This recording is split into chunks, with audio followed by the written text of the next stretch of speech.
welcome to the studentcast. I'm here with Andrew, someone I definitely look up to in the fitness world. How you doing, man? Yeah, man, I'm not too bad. Not too bad. How are you? I'm good. I'm good. Um, so why don't you introduce yourself and let the people know who you are and what you're doing? Yeah, sure. My name's Andrew. In case you guys didn't get that from Vlad's introduction, me and Vlad go back. We used to train karate together years ago, and then we just somehow ended up at the same uni. I was studying sports health and exercise science, and along the way, I was exposed to a personal training course, and yeah, I decided to run with that even after uni. And now I've transitioned from doing face-to-face training strictly to online training. Given the current situation with COVID as well, I think a lot of people are in demand for trainers and fitness instructions that can be given to be done at home. So yeah, the market's there, and Yeah, yeah, I'm just trying to make it big online, really. But yeah. that's pretty much it So, at the moment.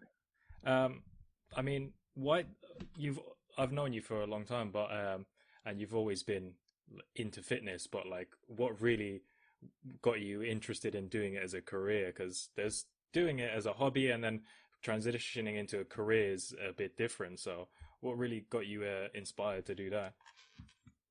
Yeah, so when I first went to uni doing the sports science course, I didn't actually have it in mind to be a personal trainer. I obviously, as a growing teenager, you're interested in like getting big and putting on muscle and just getting lean and that. But that was, like you said, it was more of a hobby. When I actually went to uni, I wanted to do something like exercise physiology, and literally, I couldn't tell you what it is now, but at the time, I knew that's what I wanted to do Yeah, simply for the paycheck. But once I did a bit more digging and a bit more research, and I found out what was really involved in it, then I decided not to do that. And like I said, at the time, I had just done my personal training course, and I was working as a PT in the gym near our uni. And it was just easy work. It didn't feel like work to me. It just felt like something that I was getting paid for, that I just enjoy doing. And then, as you grow older and you mature, you start to learn that one, money isn't the only thing, but you also should be doing something that you enjoy, something that you love. Um, and then yeah, I started to explore all the possibilities, all the options. I worked in several gyms as a face-to-face personal trainer, and I quickly realized that it doesn't matter how good I am face-to-face and how much knowledge I have. Eventually, if all I'm doing is face-to-face, I'm going to be limited. I'm going to get enough clients to the point where I can't take on any more, and then yeah, obviously that limits how much finances I can make and stuff like that. So yeah, I switched to the online market. I found a good mentor.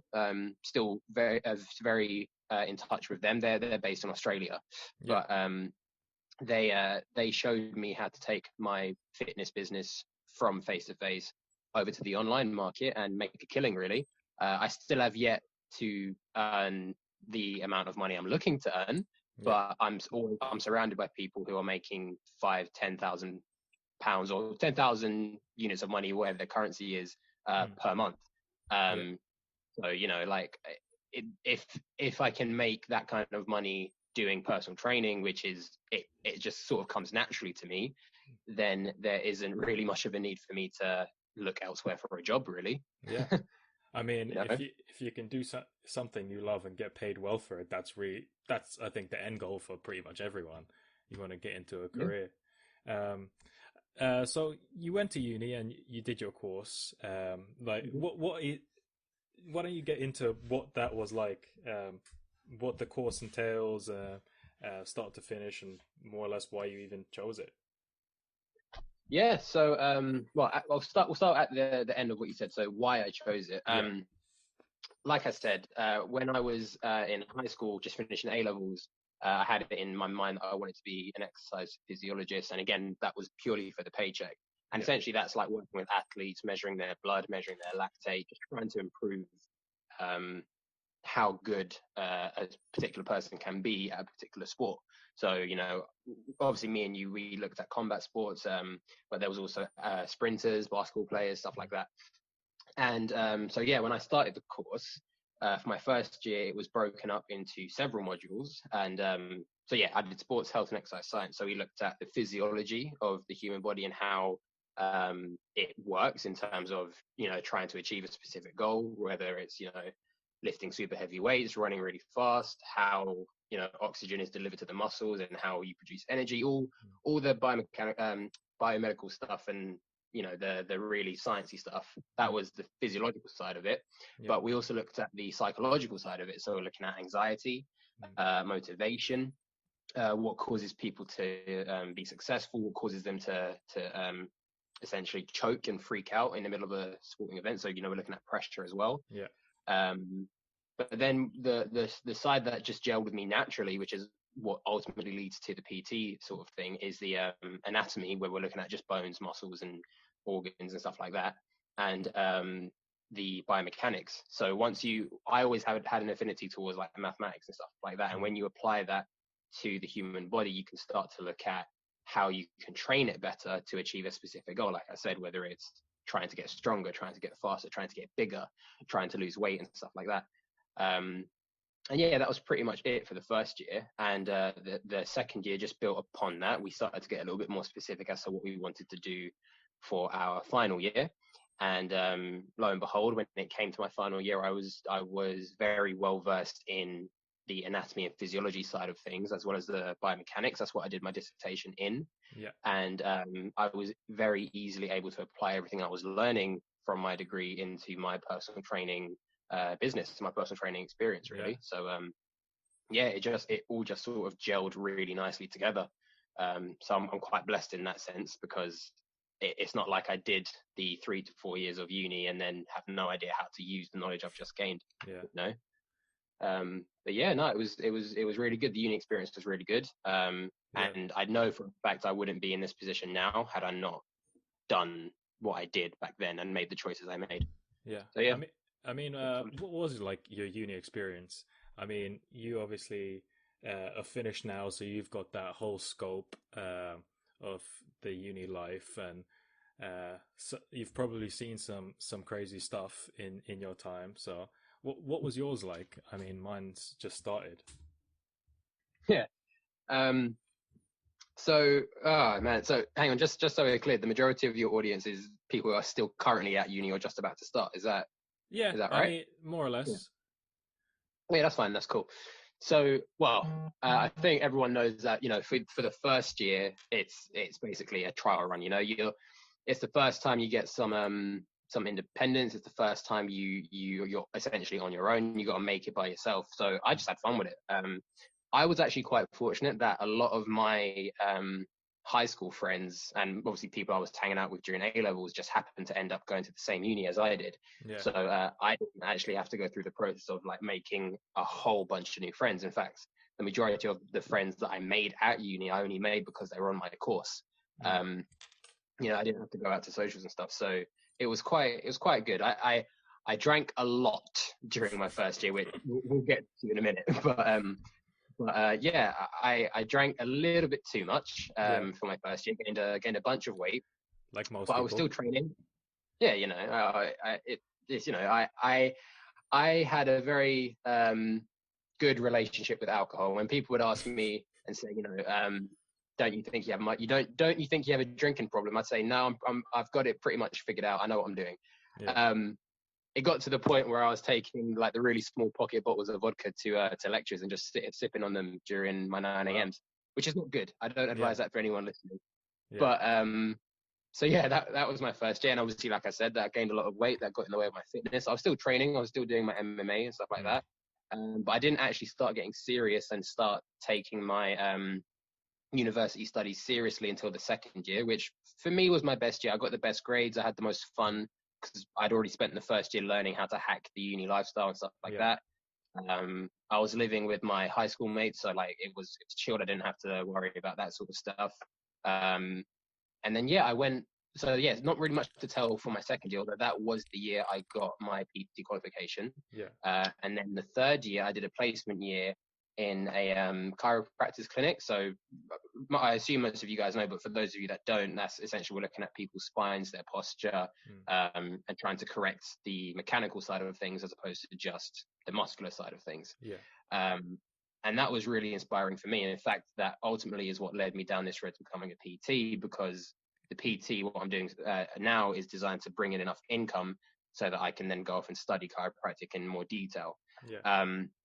But yeah, so I did that for a year, and it was ironic because that was the year I actually got injured, quite a bad back injury for myself. That got in the way of, again, my fitness and my training. And then, like I said, final year, it was my dissertation year. I didn't actually live on campus during that year. I lived in Surrey with my girlfriend while she was studying, and I would only travel back every now and then for the key lectures and obviously for the exams. But yeah, I managed to power my way through. Graduated with a 2-1. No, well And done. then, yeah, I mean, I was going for a first, but certain things get in the way, and I think that's one of the things I think your viewers need to hear. It's not all about the qualification; it's about the experience. Because one thing you guys got to realize is that, yeah, we're all paying 9.5, maybe 10,000 K a year to study this sort of thing. It's your money. Get the experience that you need to go out there in the real world and succeed. Because I know plenty of people. Some of them I call friends who went to uni, spent 35, 40,000 pounds, and they have no idea what they want to do. So they're in debt. They don't have the foreknowledge and the critical thinking ability to actually plan ahead and make the right decisions for their future.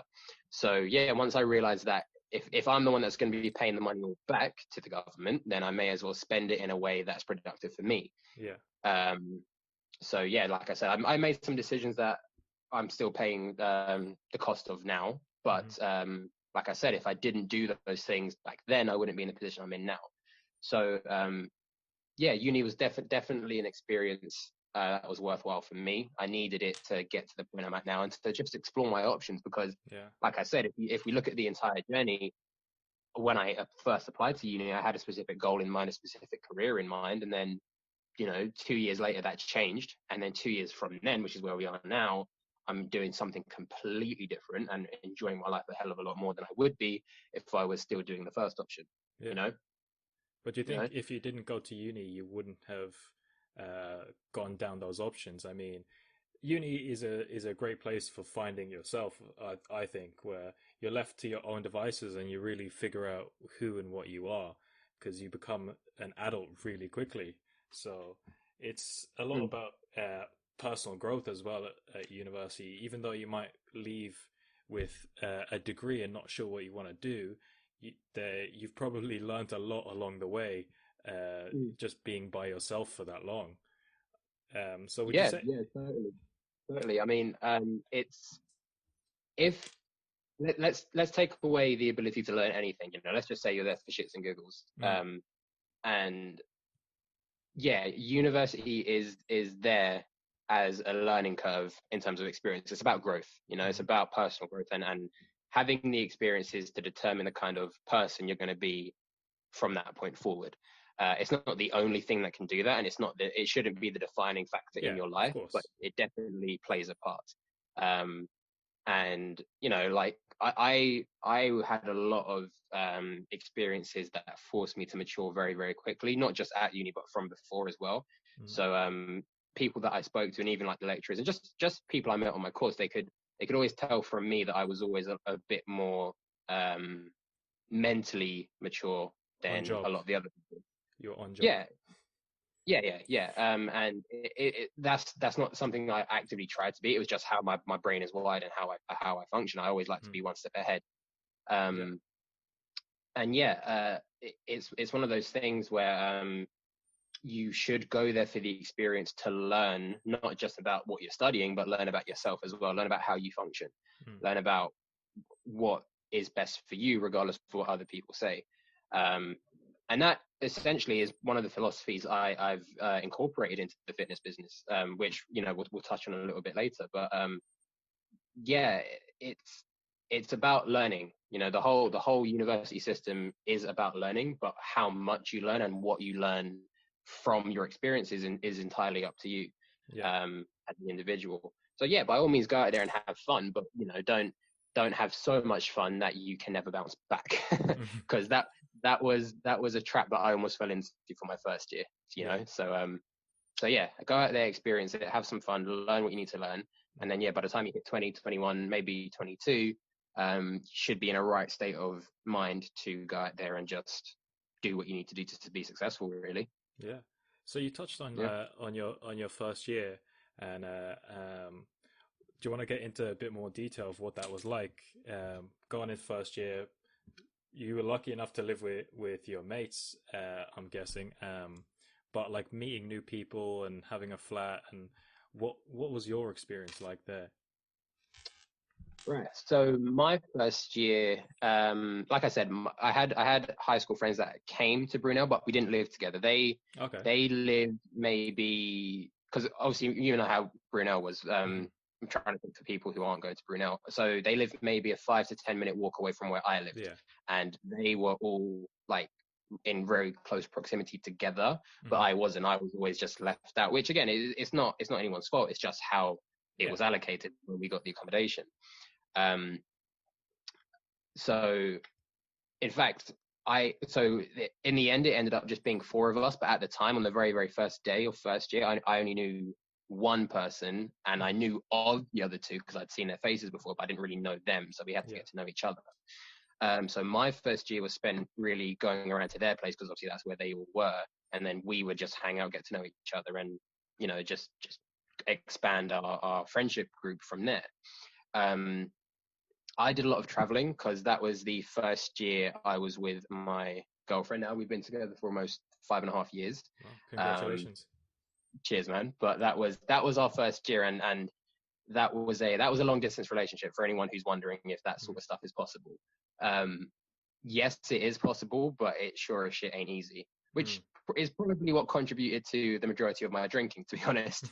Um, but it was one of those things where I like I said, I knew I could hack first year. I knew that I didn't have to put in that much effort when it came to the actual studying side of Mhm. things. So I could do a lot of the exams and a lot of the knowledge that a lot of the studying that was required in my sleep. I knew I could do it. It wasn't an issue for me. Yeah. So I put a lot of time and energy into trying to make my relationship work, trying to meet new people through my high school friends, and just trying to hang out with the people in my own accommodation, really. Some of them were quite friendly, others were not.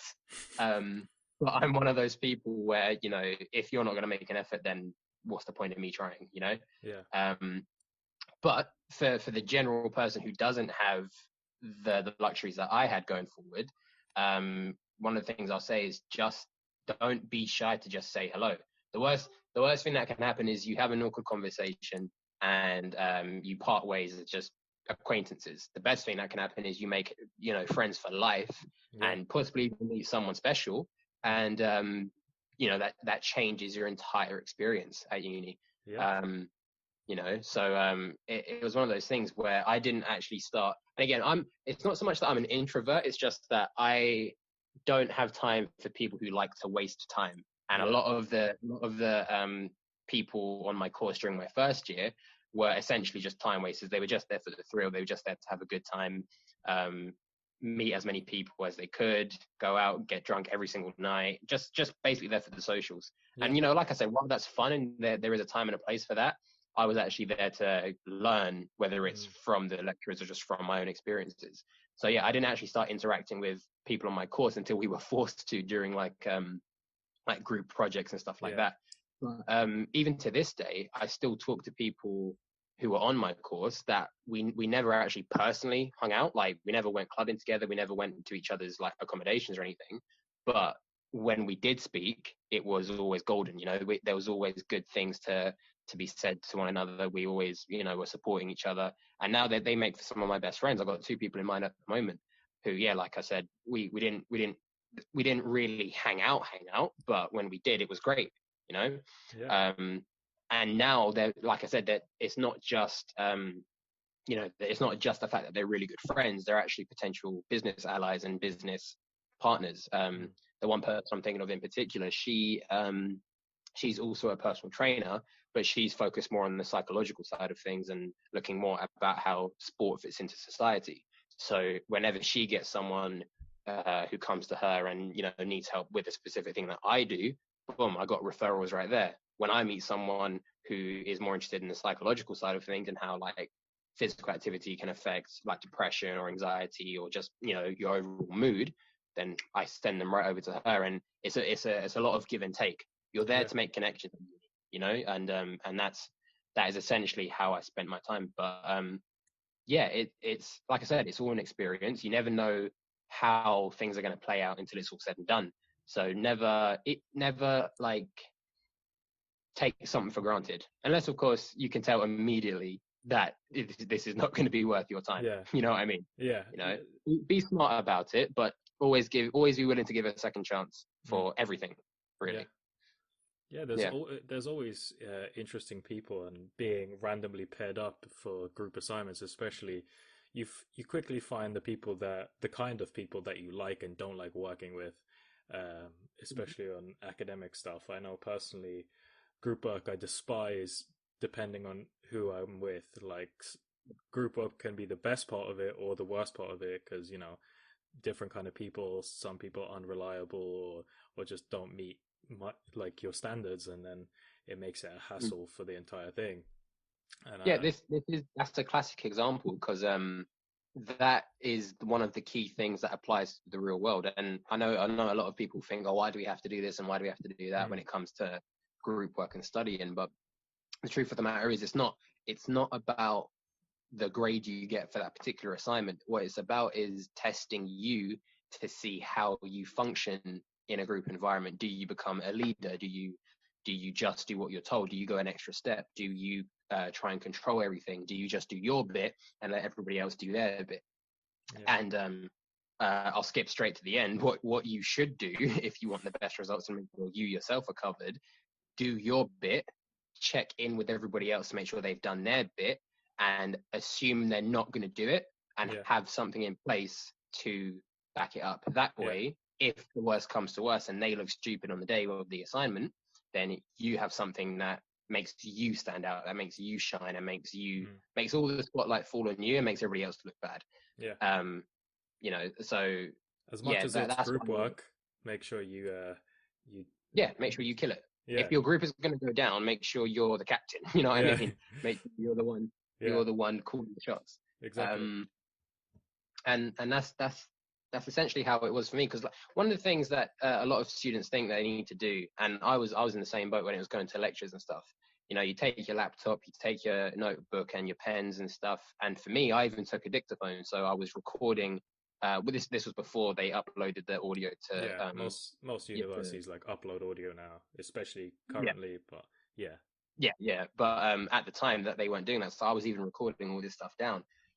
Excuse me. And what I was finding was that while I was typing the notes from what the lecturer was saying, I was missing key information that he was saying later on. Um, so then, yeah, like I said, for my first term, I was doing the notes on my laptop. Then I was handwriting them out, and I was listening to the recordings and just trying to study, just putting in a lot of effort, really. mm, Um, and then I realized that wasn't working for me. So for my second year, I just took my laptop, didn't take my recording device or a notebook and pen. I just left it at that. And I found that I was still missing stuff. So by the time it came to my third year, or even more towards the end of my second year, I literally would just show up to lectures with nothing but a pen, just in case there was something I needed to do to write something down, like write my name in or sign a bit of paper or something. I didn't even take a notebook. I didn't take my laptop. I didn't take anything. I was just there to be present in the lecture and listen. And again, I'm not saying this is going to work for everybody, but the reason I knew this is going to work for me is because now I could focus all my attention on what the lecturer was saying. I could look at the PowerPoint where he's pointing and trying to highlight key points and stuff, and it would stick in my memory better. yeah, And then I could go back and do my own independent research and go over it again and revise. And yeah, like I said, I would just remember key bits of information a lot easier than if I was spending all this time just typing it up, you know. mm, Um, so yeah, it was about learning and about learning how to cope under pressure, learning how to maximize your learning potential as opposed to just reciting everything. yeah. You know what I mean? It's You know? I think a lot of people fall into that trap at university where they think they're going to be spoon fed like they are in school, where it's like you get everything and just remember it all. Whereas it's not Mm. really about that. They I've found on my courses, they teach you the ideas and the principles, and you have to understand that and apply that in your own way, rather Yeah. than just reciting what they're saying. And it's more about independent work, where and that kind of focus, because you don't get given all the information. There's only so much time you can explain Mm. stuff in an hour lecture.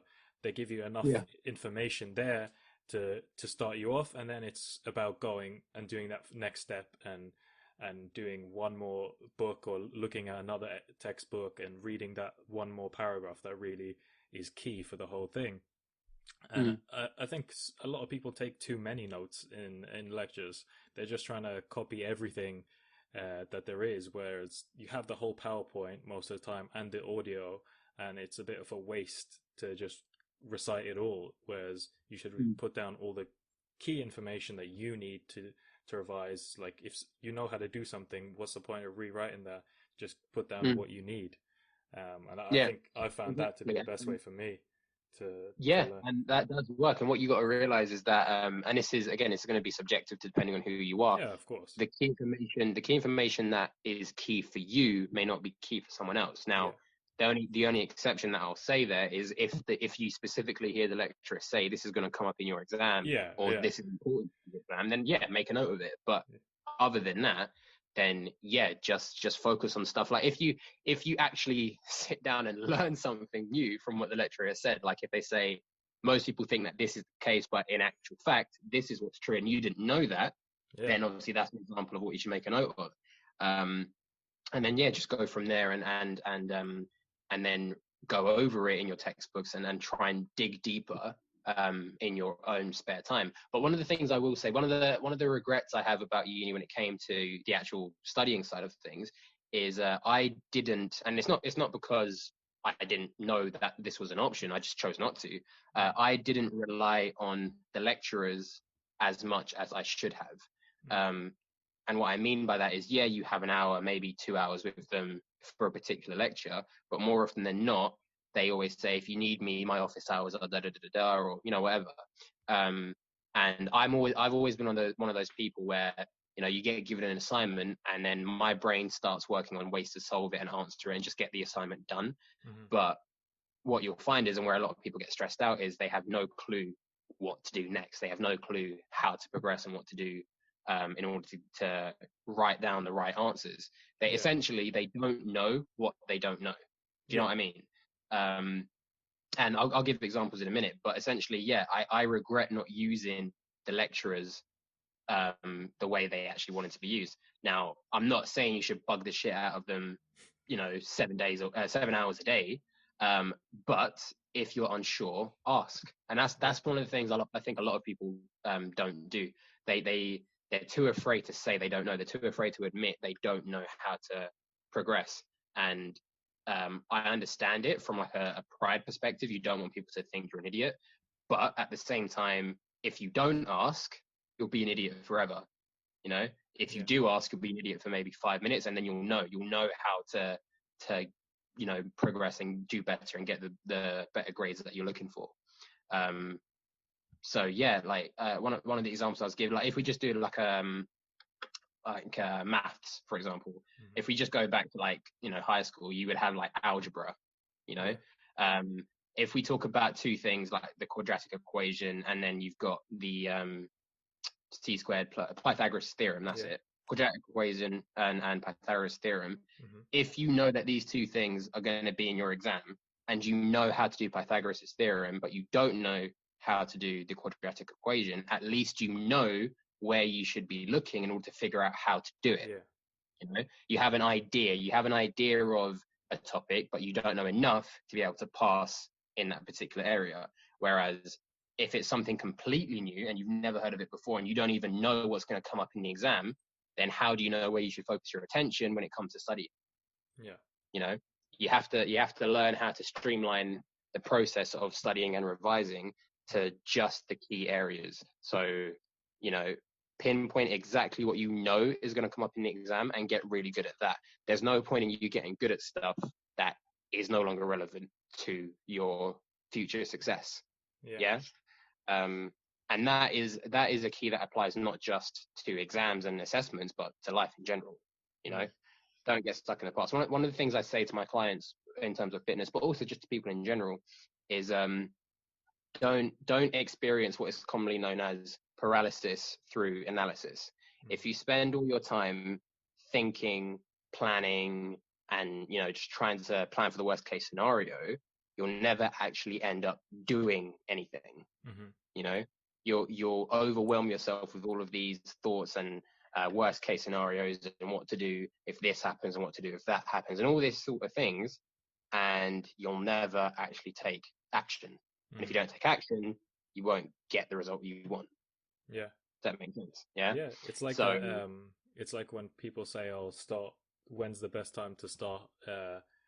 Like working out or something. The best time is now. Like, just yeah, basically go do ahead and something. go ahead and do Yeah. it." Yeah, I did a post not too long ago for anyone who follows me. I'll put my handles at the end. But I did a post and literally it just said ready, fire, aim. And I had loads of people come back to me saying, shouldn't it be ready, aim, fire? Shouldn't you actually get it in the right order? And I said, no, it is in the right order, because what you have to understand is too many people spend time in the aiming phase trying to line up the perfect headshot. If we're just using an actual sniper analogy, trying to line up the Yeah. shot, trying to make trying to account for the wind resistance and trying to get the distance right, all these little variables, that are subject to change, and they never actually pull the trigger. They never actually take the action needed. Whereas what I was saying with ready, fire, aim, being ready means you have an idea, you have a goal in mind, you know the direction you're facing in order to get from point A to point B. Then the next step is obviously firing, take action, do something to try and get there. If that action doesn't work, then you can re-aim, recalculate, rethink about what you need to do to get there, and then fire again, take another step, right? Yeah. So for anybody listening, then all I want to say to you guys is don't worry about the result. Assuming it's not a life and death situation and it's just something related to studying, maybe it's even relationships, Mm-hmm.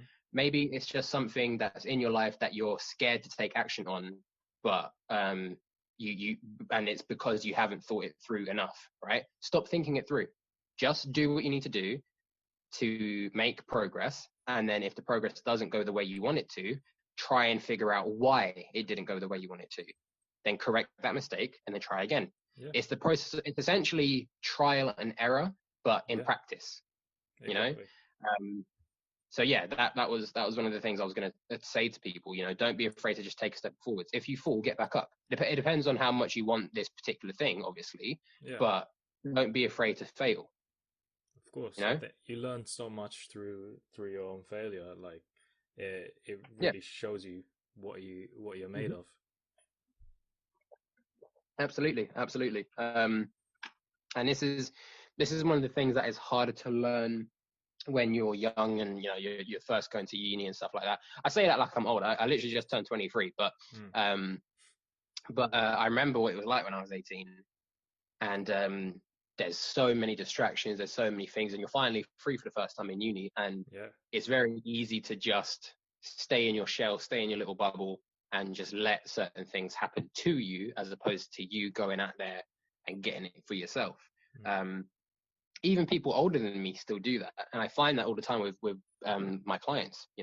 They know, like for example, if we got someone, I'll take this one guy actually, my most recent client. I'm not going to reveal his name, but I work with someone in the United States, and he was about 300 pounds in February. Mm-hmm. Now let's put a pin in that right there and then. If you're 300 pounds, you probably know that you should start eating healthier. You probably know you should probably start doing some exercise, even if it's just walking. Yeah. But he wasn't doing any of that, and it he had to let the situation get so bad to the point where he had a blood pressure scare that that was the motivating factor for him to then start taking action and start taking his health seriously. So between February and I believe it was start of July or so, he lost about 60 pounds. Yeah. Yeah, 60 pounds thereabouts, which is good. Maybe even more than that. I think it was around 80 pounds actually. So he would have been about 320 pounds in total. But he was starting to see plateaus. And then me and him got on the phone. I discussed why he was starting to plateau, what was getting in the way of his results, why he wasn't seeing results anymore. And he couldn't put his finger on it. Essentially, he was going through what I was just telling you about, the whole paralysis through analysis sort of thing. So once I told him and once I informed him of what he was doing wrong, he signed up, we started working together. He lost a further 20 pounds in less than 4 weeks, you know? Yeah. So we got the ball rolling again because he took action. A lot of people refuse to take action because they're scared of change. They're scared to step outside of their comfort zone and scared to step outside of their shell and just let things come to them.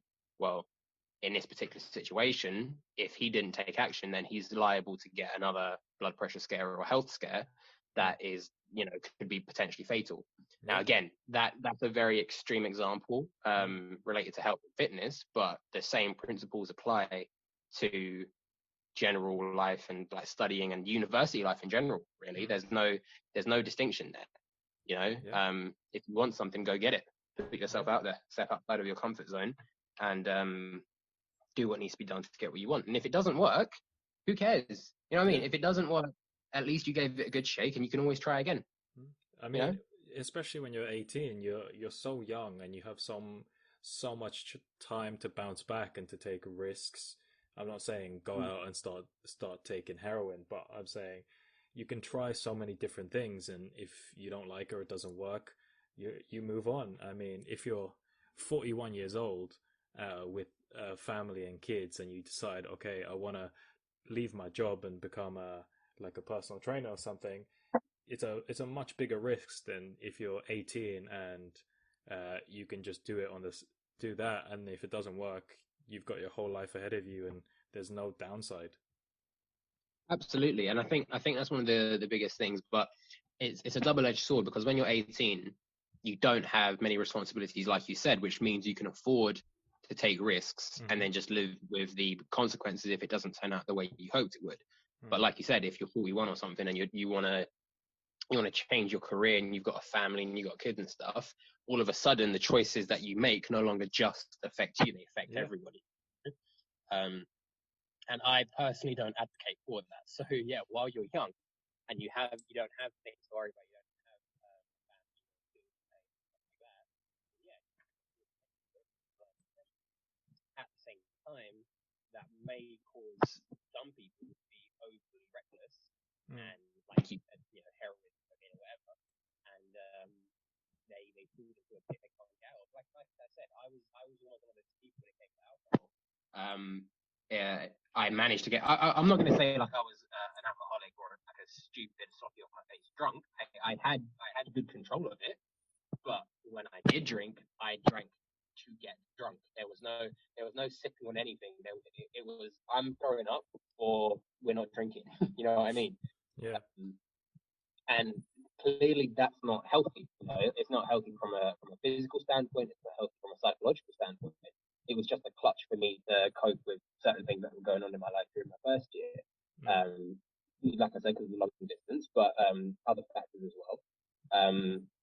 And I was still able to function, throughout daily life. I was still able to do my exams and study and, meet new people, make new friends.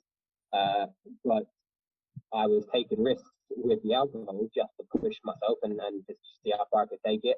And lo and behold, no one's going to try and stop me. There's no one here to say maybe you shouldn't do that, Andrew, or maybe you shouldn't.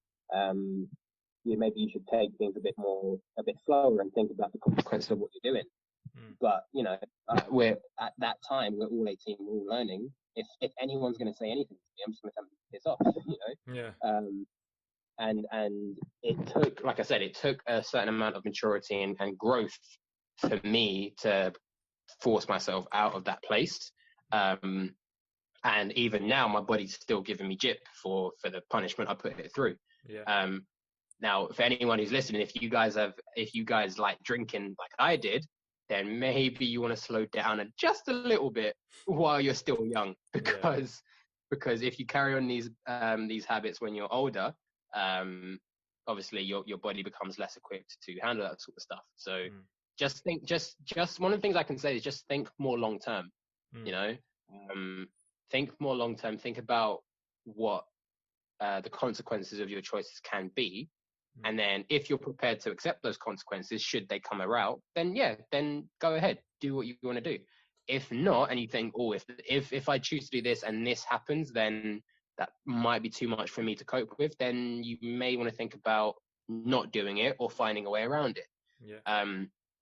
And a lot of people at the age of 18, 19, maybe even 20, don't actively do that. It's something, at least for me, it's something I had to actively train for it to become just my, just as simple as breathing, like a sixth sense for me, essentially.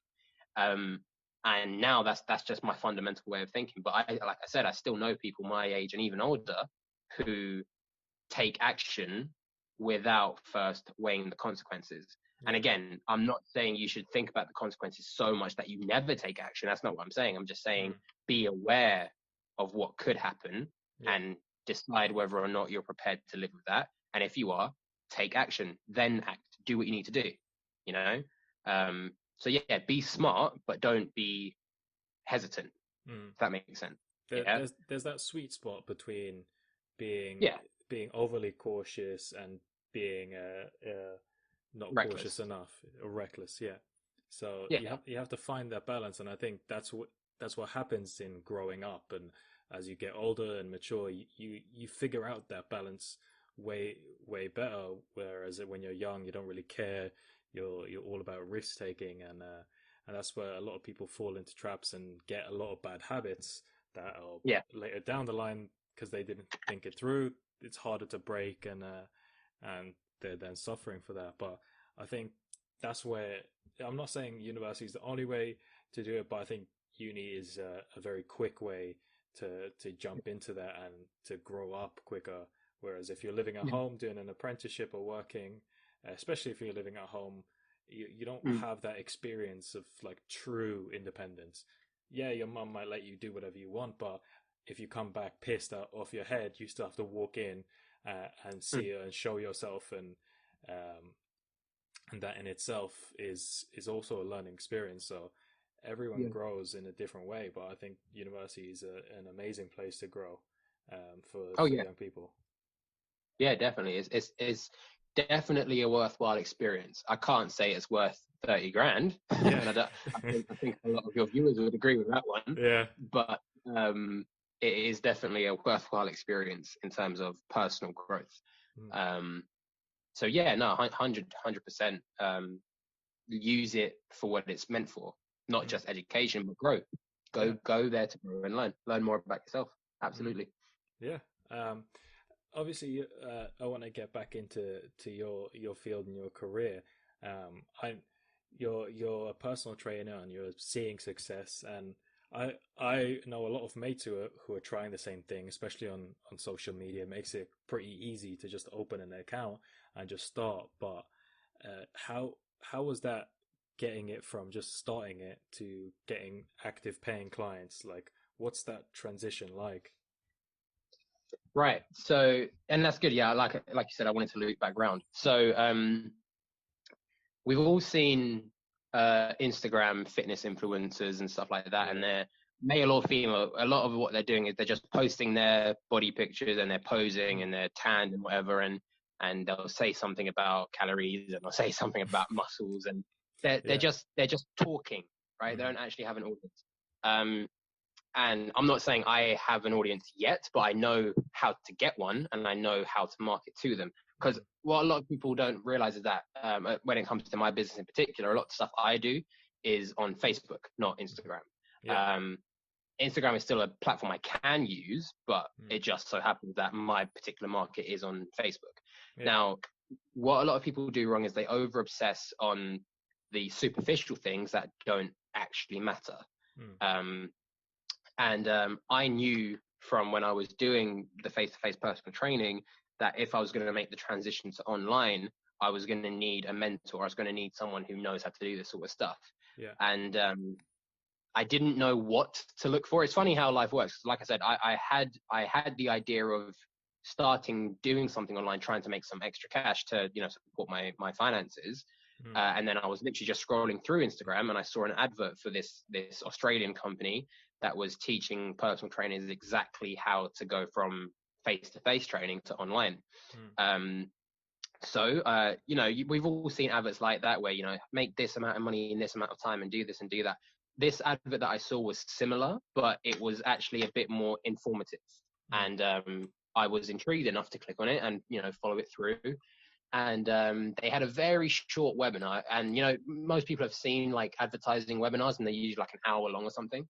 This webinar was only 20 minutes. And the one thing that was different about this one for me was at the end of the 20 minutes, they said, if you want to know more and if you want more information and you want to discuss certain things, then book in a time and we'll give you a call. Now, me being the skeptical guy that I am, I was like, they're not going to call me. There's no way they're going to call me. So I booked in a time anyway, and I was like, let's see what happens. And lo and behold, when the time came, my phone's ringing. So I'm like, okay, let's see how deep this rabbit hole goes. And I picked up the phone, spoke to the lady on the other end, and I took her through the grill, man. I asked her so many questions because, I'm skeptical. And she was able to answer all of them. And she was able to answer them to a degree that convinced me. Now, again, this is part of the sales training, but she convinced me of what they could do for someone in my position. And then she told me the price. And for those of you who are interested, the name of the company is tribefit.co or just tribefit in general. So TRIBEFIT. The main guy you want to look for is Chris Linton. But yeah, when I was speaking to them, and this would have been a few years back, it would have cost me £2,000 to do their course and their modules and stuff like that and learn how to transition from face to face to online. I'm pretty sure the price has gone up since then. So, that may be something you want to factor in if you're looking to do it. But these guys are the best in the business. And the reason I can say that is because even though this wasn't how it worked for me in the beginning, even though I'm getting there now, when I first joined, I was surrounded by, several other newcomers who were easily pulling in 2 to 5K per month within their first month. Now, I will say that it works better if you've already been doing face-to-face for a few years and you have at least 5 clients to choose from to understand where you shine the most. So to circle that back around to what most people are doing wrong, most people are just posting for the sake of posting. They're not really posting anything of value. They're not posting anything that sells. And the key things you want to focus on is identifying a problem in a particular market. So that could be helping people who have had a stroke recover through physical activity. That could be men over 40. That is quite a big niche, quite a big market, but it's different from men under 40, clearly. It could be people who want to look as shredded and as big as they can for a bodybuilding competition. It could be people, it's just about trying to find a particular market that you can get good results from if given the chance. And it's all about identifying a problem. Once you can identify a problem, then obviously you want to come up with the solution, and it needs to be a good solution. And then all of a sudden you have something to sell. Now, from there, once you have those 3 things, all it comes about is making the connection, whether you're friends or not, reaching out to the person who is potentially your client down the line, gaining their trust, getting them to know you, getting them to like you, and then knowing how to sell. And essentially, once you have those 3 things, it's just about the numbers. It's just about repeating the process over and over and over again with multiple people. Now, I've made it sound really simple, and I'm not so great at advertising for other companies other than my own business. But essentially, you don't need to overcomplicate it. Identify a problem, create a solution, sell the solution. There are other nooks and crannies involved in like how you talk to someone, how you present yourself, what words to say over the phone and stuff like that. All of my sales have come from over the phone. I call people up ask them how they're doing, have a conversation. That's literally how I approach it. I have a conversation and I do those 3 steps. I figure out what their problem is specifically pertaining to them and their own situation. Um, I tell them the steps that they need to take in order to get from point A to point B, and I show them that I already have something in place that does that specifically for them. And then the only other thing to talk about is how to handle price. Yeah. You know, how to handle whether or not they can pay for it. If they can't pay for it, then I give them something for free, because it's about value. It's about having enough people in the pipeline so that when and if you decide to turn up the heat, you can say, right, special offer going on. Do you want to be a part of it? 9 times out of 10, people will say yes if they really want it. And if they don't really want it, then you shouldn't be marketing to them in the first place. Yeah. You know? So yeah, we keep it real simple. Mm. But no, it's growing slowly for me because I wasn't in the optimal position, like I've just said. At the time I found this company, TribeFit. Yes, I'd been a PT for a few years, but I'd only had 2 clients. I didn't even have 5 at the time. Yeah. And like I said, the reason why that's better is because if you have at least 5, then you can see similarities in all of your clients and see the underlying things that you're good at solving. Yeah. I didn't have that. So a lot of what I was trying to do was, like I said, trial and error. And this is potentially one of the downsides about being mentally ahead of the curves, you know, trying to always be 1 step ahead, because like I said, I've been a PT for a few years, had just 1 or 2 clients, and I could already see this is going to be a problem down the line, you know. So instead of me trying to stay in this face-to-face market for a long time, I immediately wanted to switch over to the online space, when in hindsight I probably should have spent a bit more time building my client base face-to-face and then switched over. At least with the online, it offers you the option where you can do face to face as well as doing online on the side. So yeah, exactly. And if COVID wasn't the way it is, then I probably would be doing that. Yeah.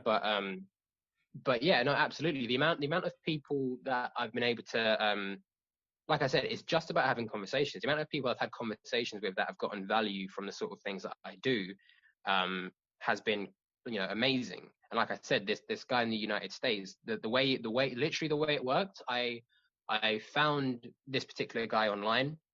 He had posted something on his timeline about struggling to get from point A to point B. He had, like I said, he had already lost like 80 pounds or so, but he was stuck. He had been hovering around 245 pounds for about 3 weeks. Yeah. And he didn't know how to carry on. So I commented a few things, you know, saying, well done for the weight loss. How's things going? What are you doing right now? Just trying to probe a little bit and see what's really going on. And then we had a bit of a back and forth. I added him as a friend. He accepted. I then called him up, tried to organize a phone call, and he had 2 questions that he wanted to ask me, and I just let him ask. I didn't jump straight into a pitch. I didn't, you know, try and sell him on something immediately, because that's not the purpose of the phone call. The purpose of the phone call is to give value and help people. So he asked his 2 questions. I answered them. That took about 15-20 minutes, and then I tried to transition into my pitch. And he's a businessman, so he caught onto it very, very quickly. And in fact, he stopped me and says, I know the pitch is coming, and I want you to notice that I haven't hung up on you yet, you know? And when people say that, there's one of 2 reactions. Either you can lose your cool and think, oh no, what do I do? The jig is up. He knows that I'm a salesman. What should I do? Or you can do what I did and say, well, good. Now we can just be transparent, and we don't have to beat around the bush, you know? So I made my pitch, told him what I was going to do, told him how I was going to do it. And then I said, yeah, and it costs $750 for 12 weeks. Now, truth be told, I re-looked at my finances and looked at the product I'm providing. I should have charged him $1,000. But at the time, you know, like I said, I was only so confident to charge $750. And so I said, yeah, $750 for 12 weeks. How does that sound? He said, yeah, that doesn't scare me. Let's do it, you know? And boom, right there and then, that's $750, which translates to about 570, 580 pounds. And that was what, an hour's worth of work, maybe, you know? And like I said, The only difficulty from that point forwards is repeating that process over and over and over and over again. Now, it's clearly doable, and I know it's doable. 100%, I know it's doable. It's just about making it doable for me, for me and my situation. Yeah. And I'm on the cusp of starting to invest in paid advertising on Facebook and Instagram. And the current product that I have on market, which we'll touch on in a second for anyone who is interested. Yeah. That I'm going to be selling that for at least £780, which translates to just about 1,000 USD. Now there are, there's flexible payment options, and right now there is an offer going on, which we'll touch on as well. But yeah, I know that what I do works. I know I can get I can get good results in a very short amount of time, and I know I offer things that most people don't. So that's how I can justify charging what I charge. And now it's just about marketing to the right people who have the money and the interest to buy. Yeah. So yeah, I know I kind of went off on one there, but essentially your friends who are interested in doing the online thing, they should get a mentor, because it's very, very easy to get lost in doing the online sort of stuff and just start posting for the sake of posting when no one really gives a shit. Yeah.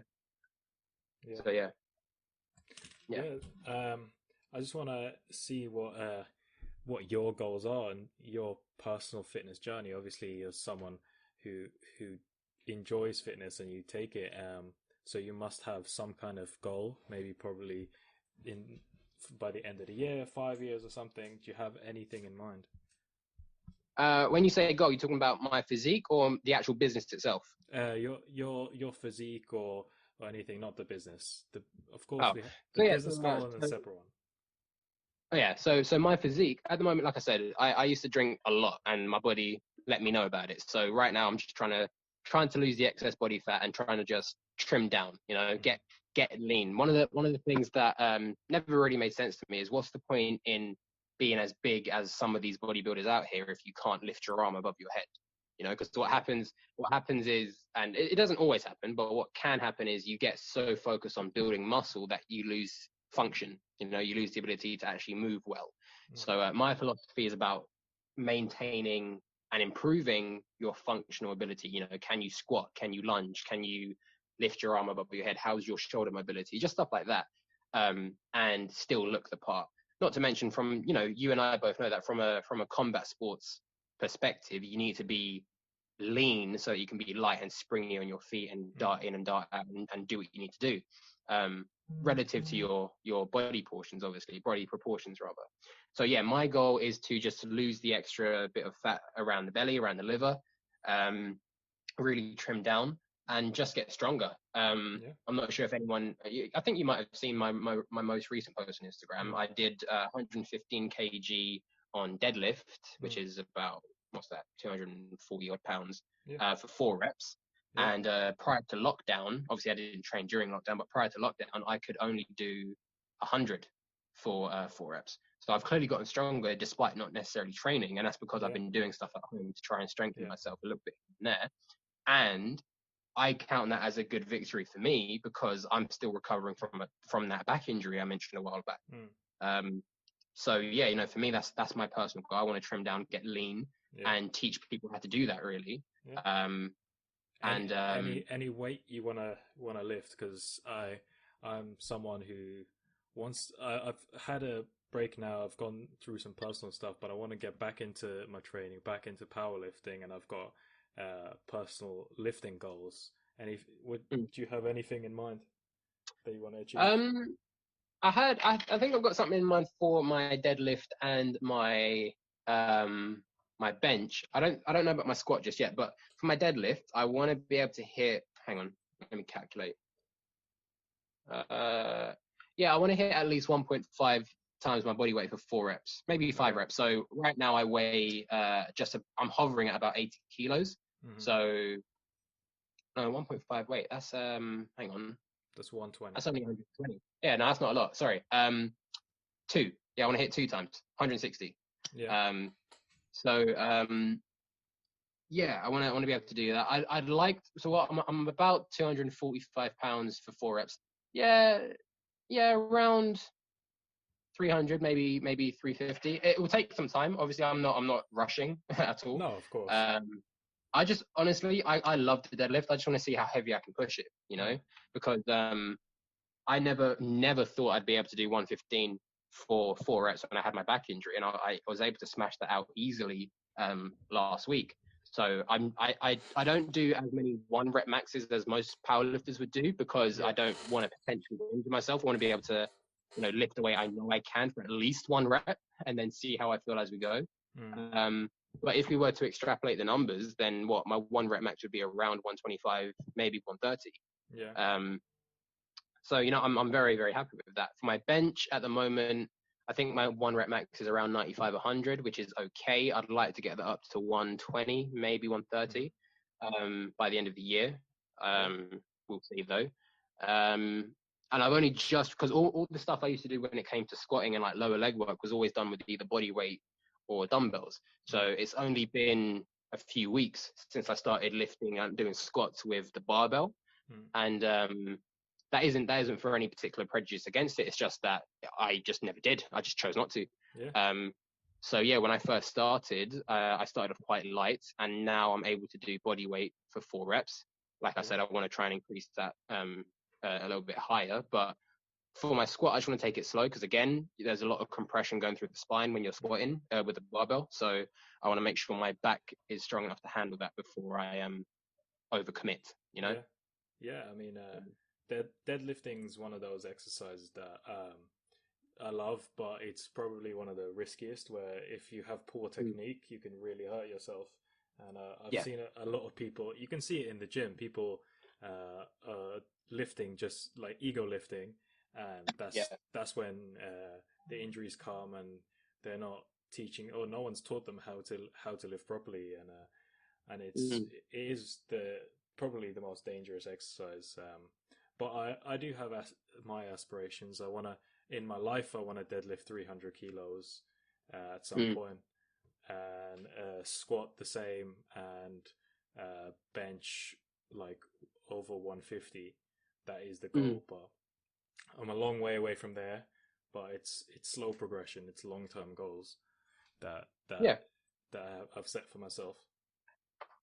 Yeah, and those are excellent goals to have, and it's good that you've got it in your head that it's going to take some time. You won't get there overnight. Oh, of course not. Um, but um, but yeah, that's part of what I'm doing at the moment with the fitness business and the products that I'm designing. I'm not going to do stuff people that doesn't work. I'm not going to do stuff that people have doubts about unless I can prove it and say, yeah, this is what you should do in order to do this. People overcomplicate it when it comes down to fitness and health, and Hmm. Yeah. ultimately, and this is what I think people need to know, ultimately, there's only 3 things that people are focused on when it comes down to health and fitness. And there's only potentially one other option when you get into sports. Mm. So the 3 options are either people want to lose fat, Yeah. which is the majority, I'd Hmm. say, build muscle, again, which is, not the majority, but a lot of people want to do that, Yeah. or get stronger, which is essentially what you're trying to do, Hmm. you know? And like I said, that 4th option, if people are interested, is trying to improve performance. But that's slightly different from fitness. That's more athletics and like Yeah. performance and stuff like that. Strength and conditioning, really. Mm. Um, and yeah, so when it comes down to losing fat, what are the key things you need to do? When it comes down to building muscle, what are the key things you need to do? It's going to be slightly different. There may be some overlap, but there's different principles in place that you need to do. When it comes down to strength, we all know that you must include progressive overload to get Hmm. stronger, and if you don't, then you're wasting your time. Yeah. you know, we also know that if you're going for like a 1 rep max or a 3 rep max or something like that, you shouldn't rest 30 seconds. You should rest, anywhere from 2 to 5 minutes. Hmm. Fully recover. So Yeah. when you see people doing crazy stuff on Instagram and Facebook and stuff like that, are they taking these fundamental basics into consideration before they're putting their stuff out there?